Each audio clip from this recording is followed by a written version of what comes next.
Welcome to my channel KP success zone. दोस्तों आज के वीडियो में हम करने वाले हैं बिहार के मिट्टी के बारे में।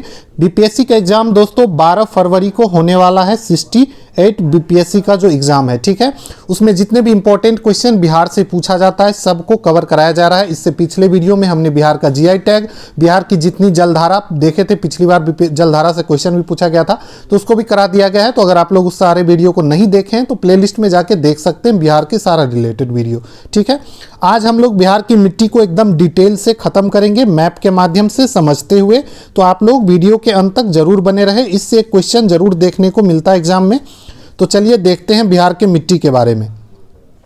बिहार की मिट्टी चट्टानों के टूटने और उसमें होने वाले भौतिक रासायनिक परिवर्तन के स्वरूप तत्व एक अलग रूप ग्रहण कर लेती है, जिसे अवशेष मिट्टी कहलाता है, जिसको हम लोग मिट्टी बोलते हैं। मिट्टी निर्माण में जल, आर्द्रता और तापमान जैसे जलवायु मुख्य भूमिका निभाते हैं, ठीक है। तो मिट्टी का निर्माण जो होता है दोस्तों, उसमें जल का, आर्द्रता, नमी और तापमान तीनों की महत्वपूर्ण भूमिका होती है।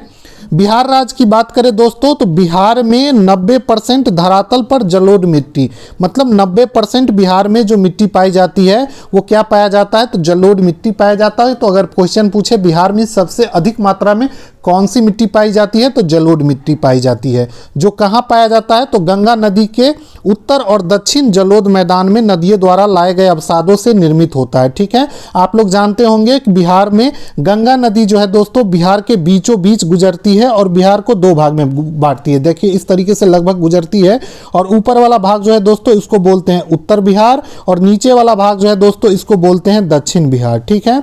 तो ये गंगा नदी के आसपास का जो क्षेत्र है दोस्तों, यहीं पे जलोढ़ मिट्टी पाया जाता है, ठीक है। ये आसपास का जो जिला है यहीं पे जलोढ़ मिट्टी पाया जाता है, ठीक है। और सबसे ज़्यादा बिहार में जलोढ़ मिट्टी ही है, 90% पाया जाता है, ठीक है। बिहार सरकार के कृषि अनुसंधान विभाग के अनुसार बिहार की मिट्टी को दोस्तों, बिहार की जो मिट्टी है उसको मुख्यतः 3 वर्ग में बांटा गया है। चलिए सबको पढ़ते हैं एक एक करके विस्तार से। और आप लोग चैनल को सब्सक्राइब कर लीजिए, लाइक कीजिए वीडियो को, अगर अच्छा लग रहा हो तो ज़्यादा से ज़्यादा शेयर भी कीजिए, ठीक है। तो देखिए बिहार की मिट्टी को 3 तरह से बांटा गया है, ठीक है। अब देखिए इसको एक बार इरेज कर लेते हैं, फिर से देखेंगे। पहला है दोस्तों उत्तर बिहार के मिट्टी, उत्तर बिहार के मैदान की मिट्टी। अब देखिए उत्तर बिहार आपको बताएं गंगा नदी बीच से गुजरती है और ये जो ऊपर वाला भाग है इसको बोलते हैं उत्तर बिहार और नीचे वाला भाग जो है दोस्तों ये है दक्षिण बिहार, ठीक है। ये हो गया उत्तर में है तो उत्तर बिहार और नीचे वाला भाग जो है दोस्तों इसको बोलते हैं दक्षिण बिहार। गंगा नदी बीचों बीच बहती है, ठीक है। दक्षिण बिहार के मैदान की मिट्टी, दूसरा है क्या, दक्षिण बिहार के मैदान की मिट्टी। तो पहला था उत्तर बिहार के मैदान की मिट्टी, दूसरा जो विभाजन किया है दक्षिण बिहार के मैदान की मिट्टी और तीसरा विभाजन जो है दोस्तों वो है दक्षिण पठार की मिट्टी। तो देखिए इस मैप में जो देखेंगे तो जो ये एरिया है जो कि झारखंड से लगता है, झारखंड से जो लगता है इसी एरिया में दोस्तों पठारी मिट्टी पाई जाती है, जो कि कंक्रीट वगैरह इसमें पाया जाता है। और जो आप लोग जानते हैं झारखंड वाला जो क्षेत्र है इधर ही पहाड़ी आपको देखने मिलता है। छोटा नागपुर का पठार इसी साइड पड़ता है और इसी साइड जो मिट्टी पाई जाती है, नीचे जो झारखंड से एरिया लगता है उसमें दक्षिण पठार की मिट्टी पाई जाती है, ठीक है। तो ये आपका विभाजन हो गया 3 तरीके से। उत्तर मैदान की मिट्टी, दक्षिण मैदान की मिट्टी जो इस बीच दक्षिण में पाया जाता है और जब नीचे जो पाया जाता है दोस्तों ये है दक्षिण पठार की मिट्टी, ठीक है। अब चलिए इसके तीनों को देखेंगे। उत्तर बिहार के मैदान की मिट्टी, अब देखेंगे हम लोग उत्तर बिहार के मैदान की मिट्टी। इस क्षेत्र की मिट्टी जो है दोस्तों गंडक, बूढ़ी गंडक, महानंदा, कोसी और सरयू नदी द्वारा लाए गए निक्षेपण के अवसाद के कारण बनती है। तो देखिए उत्तर बिहार में मेनली ये सारी नदियां हैं, तो आप लोग इस तरीके से नदी भी आपको याद क्लियर हो जाएगा। उत्तर बिहार में देखिए गंडक, बूढ़ी गंडक ये सब पश्चिमी चंपारण में, महानंदा, कोसी, सरयू नदी, ये सारी नदियां जो है दोस्तों उत्तर बिहार की नदी है और इसी के निक्षेप से जो अवसाद बनता है दोस्तों इसी से उत्तर बिहार के मिट्टी का मैदान बनता है। इसलिए इस मिट्टी को आगे 3 भाग में बांटते हैं। अब उत्तर बिहार का जो मिट्टी है दोस्तों उसको भी 3 भाग में बांट के हम लोग पढ़ेंगे। तो चलिए देखते हैं पहला है क्या, तो पहला जो भाग है दोस्तों वो है पिडमोंट दलदली मिट्टी। पिडमोंट दलदली मिट्टी, ये जो पाया जाता है, देखिए यह मिट्टी पश्चिम चंपारण के उत्तरी भाग में सोमेश्वर श्रेणी के आसपास पाई जाती है। तो एक क्वेश्चन यहाँ से क्लियर हो गया कि अगर आपसे पूछे सोमेश्वर श्रेणी या सोमेश्वर की पहाड़ी कहाँ पाई जाती है, तो इधर पाई जाती है दोस्तों पश्चिम बंगाल में, और उधर वाल्मीकि टाइगर रिजर्व भी है दोस्तों, इधर ही सोमेश्वर पाई जाती है। देखिए यहाँ पे आप देखेंगे तो ये जो जिला है दोस्तों, ये है पश्चिम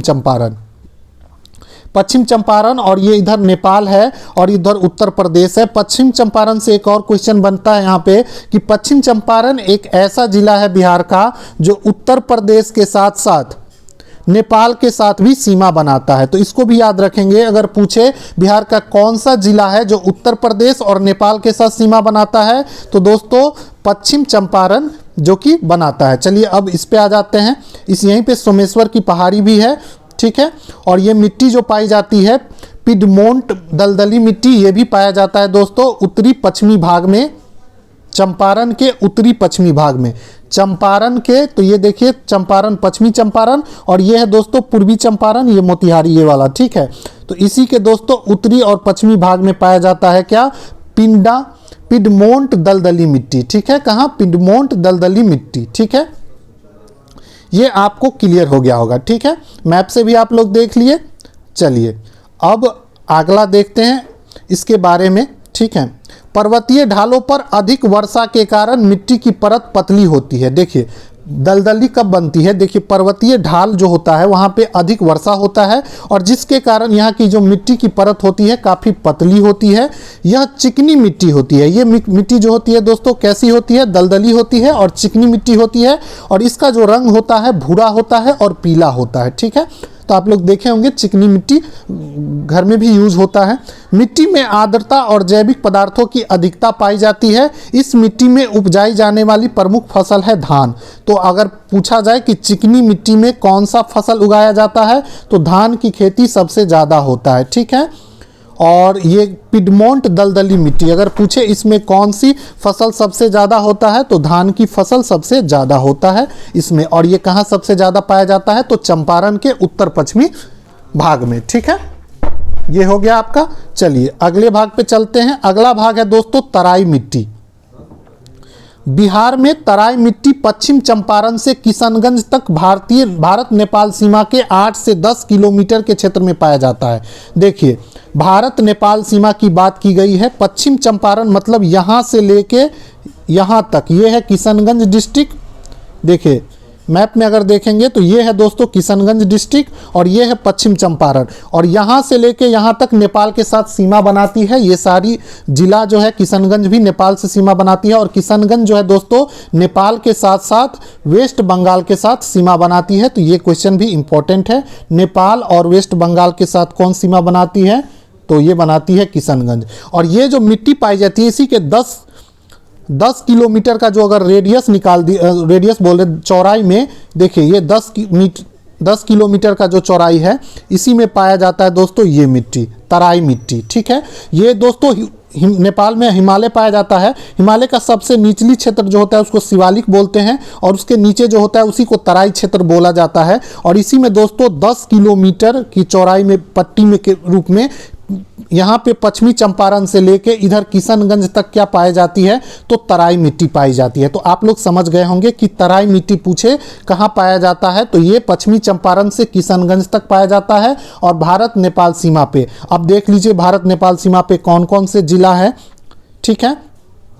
पश्चिमी चंपारण है, मोतिहारी है, सीतामढ़ी, मधुबनी, सुपौल, अररिया और किशनगंज, ये सारा जिला है। इसी में दोस्तों 10 किलोमीटर के रेडियस चौड़ाई में ये पाया जाता है तराई मिट्टी, ठीक है। अब देखते हैं कि तराई मिट्टी के बारे में आप लोग को अगर इसका PDF चाहिए होगा तो टेलीग्राम चैनल पे अपलोड कर दिया जाएगा, आप लोग को लिंक मिल जाएगा डिस्क्रिप्शन में, आप देख सकते हैं। अब देखिए तराई मिट्टी के बारे में जानते हैं। तराई की मिट्टी में नाइट्रोजन और ह्यूमस की मात्रा पर्याप्त होती है, लेकिन फास्फोरस की मात्रा जो होती है इसमें कम होती है, ठीक है। इसमें क्या होता है, तो नाइट्रोजन होता है और ह्यूमस होता है, ठीक है। इस मिट्टी में कंकर के छोटे कण भी पाए जाते हैं। तराई की जो मिट्टी होती है दोस्तों इसमें क्या पाया जाता है, छोटे छोटे कंकर पाए जाते हैं। यह भूरे से पीले रंग की प्रतिक्रिया में तटस्था के मद अम्लीय होता है। और ये इसकी प्रकृति कैसी होती है? तो अम्लीय होती है, मतलब कि इंग्लिश में बोले तो एसिडिक होती है। ठीक है, इस मिट्टी में चूने की पर्याप्त मात्रा पाई जाती है। तराई मिट्टी में चूने की मात्रा पाई जाती है। इस क्षेत्र में लंबी घास और जंगल बहुतायत मात्रा में पाए जाते हैं, लेकिन खेती के लिए पर्याप्त जमीन उपलब्ध है। ठीक है, इस क्षेत्र में उगाई जाने वाली प्रमुख फसलें हैं दोस्तों गेहूं, धान, गन्ना और जूट। तो ठीक है, इसको याद रखेंगे। इस क्षेत्र में भी गेहूं, धान, गन्ना और जूट का सबसे ज़्यादा उत्पादन होता है। और बिहार में अगर पूछे सबसे ज़्यादा जूट का उत्पादन कहाँ होता है, तो वो यहीं पे किशनगंज में होता है दोस्तों। किशनगंज में दोस्तों सबसे ज़्यादा जूट का उत्पादन होता है। और सबसे ज़्यादा वर्षा भी जो होता है दोस्तों, ये किशनगंज में ही देखने को मिलता है बिहार में। ठीक है, तो आप लोग इसको याद रखेंगे। जूट या पटसन पूछे तो किशनगंज में सबसे ज़्यादा इसका उत्पादन होता है। ठीक है, और बिहार में अगर देश में पूछे कि भारत में कहाँ सबसे ज़्यादा जूट का होता है, तो जूट या पटसन, तो ये होता है दोस्तों वेस्ट बंगाल में। और इसी तरीके से याद रख सकते हैं, वेस्ट बंगाल से सीमा लगता है किसका? तो किशनगंज का। और किशनगंज में सबसे ज़्यादा वर्षा भी होता है और जूट का भी उत्पादन होता है। चलिए अब अगला देख लेते हैं, नवीन जलोढ़ मिट्टी। और इसी को दोस्तों क्या बोलते हैं? खादर मिट्टी। नया जलोढ़ मिट्टी जो होता है उससे क्या बोलते हैं? खादर। जलोढ़ मिट्टी को दो भाग में बांटा जाता है, खादर और बांगर। कई बार तो डायरेक्ट यही पूछा जाता है। ठीक है, तो खादर जो होता है दोस्तों वो नया जो जलोढ़ मिट्टी होता है उसको बोलते हैं। और बांगर जो होता है दोस्तों पुरानी मिट्टी, मतलब ओल्ड जो मिट्टी होती है जलोढ़ मिट्टी, उसको बांगर बोलते हैं। ठीक है, नदी द्वारा प्रतिवर्ष बाढ़ में पश्चात छोड़े गए अवसाद से निर्मित मिट्टी को नवीन जलोढ़ मिट्टी, बाढ़ के द्वारा लाया जाता है, इसलिए इसको बोलते हैं नया मिट्टी। और खादर मिट्टी भी बोला जाता है। ठीक है, तराई के दक्षिण में नवीन जलोढ़ मिट्टी पाया जाता है। अब तराई के दक्षिण में, तराई हम लोग देखे थे, यहाँ मैप में देखिए, तराई हम लोग देखे थे, ये तराई का क्षेत्र था। और तराई के दक्षिण में मतलब कि इधर और थोड़ा सा दक्षिण आ जाएंगे तो इस क्षेत्र में पाया जाता है नवीन जलोढ़ मिट्टी। ठीक है, तराई के दक्षिण में। चलिए, इस मिट्टी का रंग जो होता है दोस्तों गहरा भूरा होता है। इस मिट्टी में धान और गेहूं की खेती होती है। यह उत्तर पूर्व बिहार में अधिक वर्षा होने के कारण इस मिट्टी में जूट की खेती होती है। तो जूट की खेती उत्तर पूर्वी में देखे ही होंगे, उत्तर और पूर्वी में। किशनगंज साइड जो है दोस्तों, इधर अधिक वर्षा होता है। आपको बताएं कि सबसे ज़्यादा वर्षा होता है उत्तर पूर्वी क्षेत्र में और किशनगंज में, बिहार में अगर पूछे कौन सी जिला में। और यहाँ पे जूट की खेती सबसे ज़्यादा होती है। इस मिट्टी में दोस्तों नाइट्रोजन की कमी देखी जाती है। ठीक है, तो इसमें नाइट्रोजन की कमी देखी जाती है। ठीक है, एक बार इस वीडियो को अच्छे से देख लेंगे और उसके बाद रिवीजन कर लेंगे तो आपको सारा चीज़ क्लियर हो जाएगा। अगला है दोस्तों बाल सुंदरी मिट्टी। बाल सुंदरी मिट्टी जो पाया जाता है किशनगंज, पूर्णिया, सहरसा, दरभंगा, मुजफ्फरपुर और पश्चिम चंपारण में, इसी क्षेत्र में पाया जाता है दोस्तों। ये भी बाल सुंदरी मिट्टी, लेकिन दक्षिण भाग में। ठीक है, इस जिला को अगर देखें तो इसका उत्तरी भाग हो गया ये, जिसको तराई का भाग बोलते हैं। इसी सब जिला का जो दक्षिणी भाग है नीचे की तरफ, इधर पाया जाता है बाल सुंदरी मिट्टी। ठीक है, और बीच में जलोढ़ मिट्टी, सारा मिक्सअप है, तो अच्छे से इसको याद रखेंगे। ठीक है, किशनगंज, पूर्णिया, सहरसा, दरभंगा, मुजफ्फरपुर और पश्चिम चंपारण में। ठीक है, थोड़ा और नीचे आ जाएंगे, उत्तरी, इधर यहाँ से ऊपर जो है उत्तरी बिहार है। उत्तरी बिहार में जो नीचे का दक्षिणी भाग है दोस्तों, इसमें पाया जाता है ये बाल सुंदरी मिट्टी। जिला आप लोग देख ही रहे हैं। ठीक है, अब जानते हैं इस मिट्टी की विशेषता के बारे में। इस मिट्टी को उत्तर बिहार की पुरानी जलोढ़ मिट्टी बोलते हैं। इसको उत्तर बिहार की क्या बोलते हैं? पुरानी जलोढ़ मिट्टी। ठीक है, पुरानी जलोढ़ मिट्टी को हम क्या बोलते थे? तो बांगर बोलते थे। इसको भी याद रखना है। इस मिट्टी में दोस्तों 30% से अधिक चूना की मात्रा होती है और इसे प्रकृति में क्षारीय बोलते हैं। इसमें चूना की मात्रा होता है और ये जो होता है दोस्तों क्षारीय, मतलब बेसिक इन नेचर होता है। ठीक है, इस मिट्टी में क्या उपजा होता है? तो मक्का, गेहूं, धान, तंबाकू की खेती होती है। हम देखिए नया क्या ऐड हो गया, तंबाकू की खेती जो होती है वो कहाँ होती है? तो उत्तर बिहार के पुरानी जलोढ़ मिट्टी में होती है। ठीक है, लेकिन यह मिट्टी क्षेत्र आम, लीची और केले की खेती के लिए सबसे प्रसिद्ध है। अब देखिए आम, लीची और केले की खेती, सबसे ज़्यादा लीची की खेती के लिए मुजफ्फरपुर फेमस है, आप लोग देखे हैं, इसमें ऑप्शन भी है। केला के लिए दोस्तों हाजीपुर, वैशाली का जो क्षेत्र है वहाँ पे केला का खेती होता है बिहार में। और आम दोस्तों, आम के लिए भागलपुर को जीआई टैग भी मिला है, हम जीआई टैग वाले वीडियो में बताए हैं। वैसे आम तो बिहार में काफ़ी अच्छे मात्रा में होता है, लेकिन यहाँ का जो आम है भागलपुर का लंगड़ा आम, इसको दोस्तों जीआई टैग मिला है। ठीक है, अब देखेंगे दक्षिण बिहार के मैदान की मिट्टी। ठीक है, अब गंगा के दक्षिणी भाग में देखेंगे।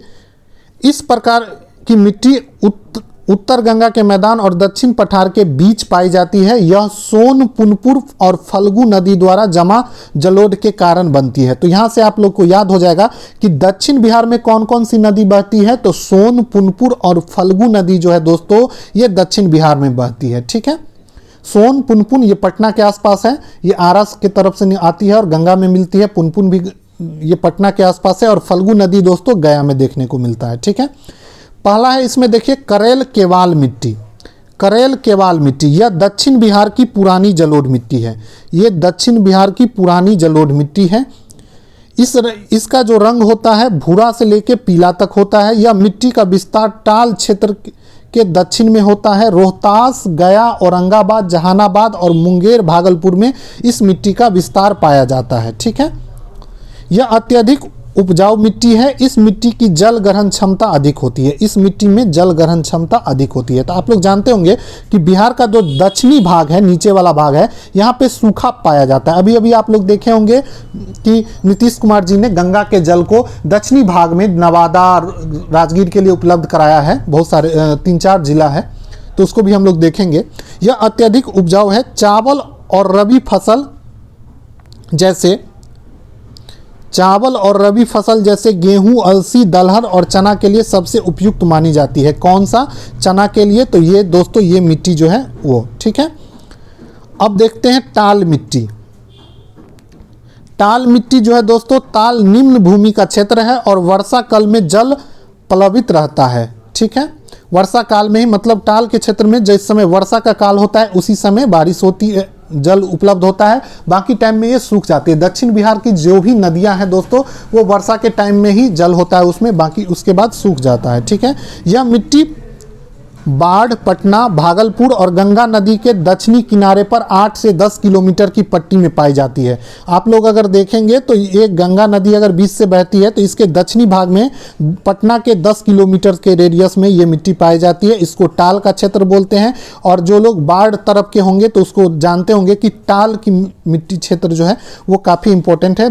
गया, मोकामा वाले लोग जानते होंगे अच्छे से। ठीक है, इसी क्षेत्र में पाया जाता है। ठीक है, इसकी विशेषता की बात करें, यह भूरे रंग की मोटी कण वाली मिट्टी है, भूरे रंग की होती है। इस मिट्टी में लगभग वही विशेषता है जो खादर मिट्टी, जो नई जलोढ़ मिट्टी में होती है। ताल क्षेत्र में बरसात के दिन में बाढ़ आ जाता है।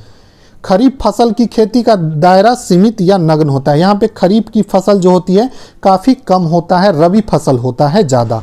अब देखिए, खरीफ फसल में धान वगैरह आ जाता है और रबी फसल में आता है गेहूं, तो मतलब यहाँ पे रबी फसल जो होता है वो ज़्यादा होता है, मतलब गेहूं का उत्पादन ज़्यादा होता है, धान की खेती कम होता है। ठीक है,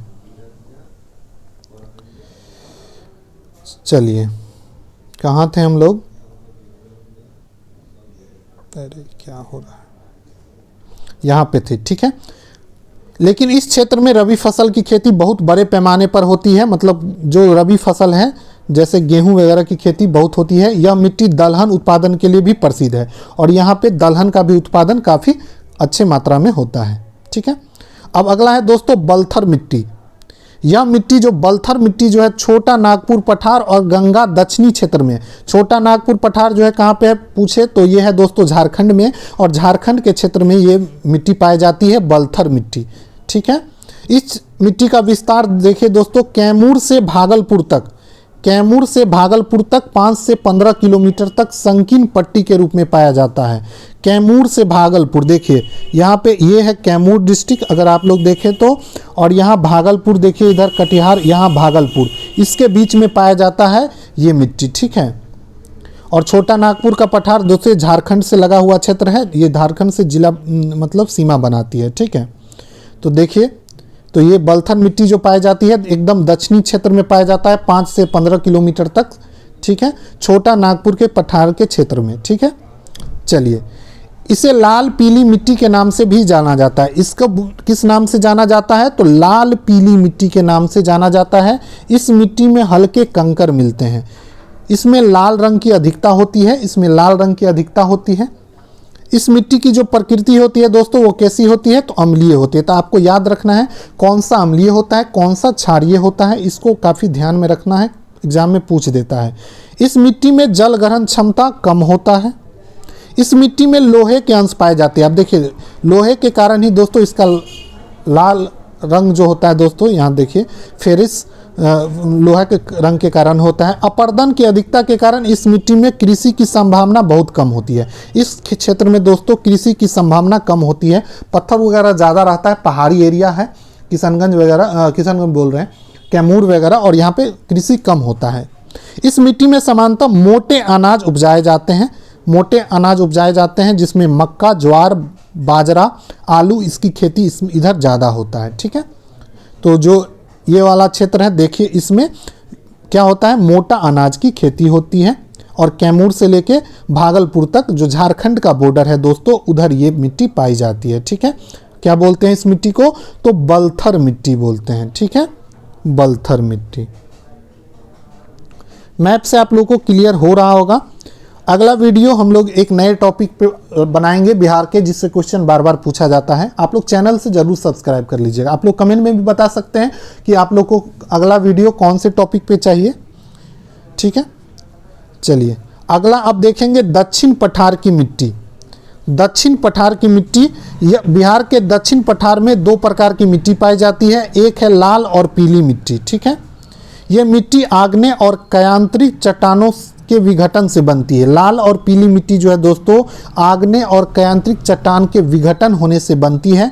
चट्टान में लौह तत्व की अधिकता होने के कारण इसका रंग जो होता है लाल होता है। पिछले में भी बताए थे, बलथर मिट्टी भी लाल होता है और इसमें भी लोहे की मात्रा होती है, और लोहे की मात्रा के कारण ही दोस्तों इसका रंग क्या होता है? लाल होता है। इस मिट्टी में पोषक तत्व और ह्यूमस की कमी पाई जाती है। इस मिट्टी में जो है पोषक तत्व और ह्यूमस की काफ़ी कम पाई जाती है, और ये भी दोस्तों इतनी उपजाऊ नहीं होती है। मतलब देखें आप लोग तो दक्षिणी क्षेत्र में उतना उपजाऊ मिट्टी नहीं पाया जाता है एज कंपेयर टू उत्तरी क्षेत्र बिहार के। ठीक है, तो नीचे वाला क्षेत्र जो है दोस्तों, इधर कम उपजाऊ मिट्टी है। इस मिट्टी में मोटे अनाज होते हैं, दलहन आदि उपजाई जाती हैं। बलथर मिट्टी में भी यही चीज़ था। यह बांका, गया, औरंगाबाद, जमुई और मुंगेर में पाया जाता है। ये मिट्टी जो पाया जाता है देखिए बांका में, यहाँ देखिए भागलपुर तक तो ये हम लोग देखे थे बलथर मिट्टी पाई जा रही थी। भागलपुर के बाद देखिए, यहाँ से भागलपुर के बाद ये है बांका जिला दोस्तों। भागलपुर, कटिहार, इधर जो पाया जाता है दोस्तों, इधर ही पाई जाती है लाल पीली मिट्टी। ठीक है, औरंगाबाद, मुंगेर, देखिए ये मुंगेर डिस्ट्रिक्ट हो गया, ये जमुई हो गया, बांका हो गया, भागलपुर हो गया। मैप से आप लोग मैप को एक बार ज़रूर अच्छे से देख लें बिहार का, काफ़ी कुछ आपको मैप से ही क्लियर हो जाता है। ठीक है, तो यहाँ पे पाई जाती है लाल पीली मिट्टी। ठीक है, अगला है लाल रेतीली मिट्टी। लाल रेतीली मिट्टी मतलब लाल और इसमें रेत की मात्रा होती है। इस मिट्टी में रेत की प्रतिशत अधिक होती है। इसे कम उपजाऊ और बाजरा और ज्वार की फसल के लिए उपयुक्त होता है। तो इसमें सबसे ज़्यादा क्या उपजाया जाता है? तो बाजरा उपजाया जाता है और ज्वार की खेती होती है। ठीक है, इस मिट्टी में कैमूर और रोहतास के पठार क्षेत्र में, और ये जो पाया जाता है लाल रेतीली मिट्टी, ये भी कैमूर और रोहतास, ये दो जिला है दोस्तों, यहाँ पे पाया जाता है। ठीक है, बिहार में सबसे ज़्यादा जंगल पूछे तो ये भी दोस्तों कहाँ? कैमूर डिस्ट्रिक्ट में ही पाया जाता है। सबसे ज़्यादा प्रतिशत जंगल कैमूर में ही है। ठीक है, और यहाँ का तेलहर कुंड पिछला बार एग्जाम में पूछा गया था, कैमूर में है, इसके बारे में पूछा गया था। इसके लिए भी एक अलग वीडियो हम बना दिए हैं, जितने भी कुंड है उसके बारे में। अगर आप लोग वो वीडियो नहीं देखें तो चैनल के प्लेलिस्ट में जो बिहार स्पेशल का प्लेलिस्ट बना हुआ है उसमें जाके आप लोग देख सकते हैं। इस तरीके से बिहार की मिट्टी आप लोगों को ख़त्म हो गया। तो वीडियो अगर अच्छा लगा हो आप लोग को तो वीडियो को लाइक कीजिएगा और ज़्यादा से ज़्यादा शेयर कीजिए। साथ ही दोस्तों चैनल को सब्सक्राइब जरूर कर लीजिएगा। ठीक है, 12 फरवरी तक ऐसे ही जितने भी इम्पोर्टेंट टॉपिक है सबको कवर कराया जाएगा बिहार के रिलेटेड, और भी जो भी टॉपिक है सारा क्लियर कराया जाएगा। ठीक है, मैथ का भी क्वेश्चन का एक सीरीज हम ला रहे हैं, 10-10 क्वेश्चन का मैथ कराया जाएगा जो बीपीएससी के पिछले एग्जाम में पूछा गया है। ठीक है, तो आप लोग चैनल पे बने रहेंगे। Thank you.